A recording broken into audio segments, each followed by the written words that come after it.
Okay, good day, guys. Welcome back. Now let's quickly take a look at GBP JPY for the day. You can see the full trend. This is actually a downtrend move, right? So GBP JPY has been giving us a bearish move.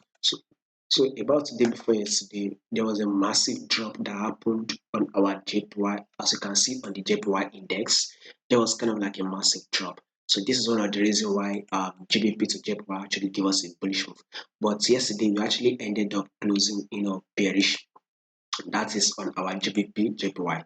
I'm also expecting on kind of like a bullish move, then a drop. Let's see if we'll be able to close bearish for today, right? The reason why I'm saying such move, the reason why I'm saying that is that if you take a look at this moment, first we are bearish. You can see that this price is trading below the 10 period moving average. When you go to the forward time frame, you'll see that this forward time frame is a bit dropping, right? So let's see if we would have a drop on GBP JPY. This would be considered as a pullback, a new drop.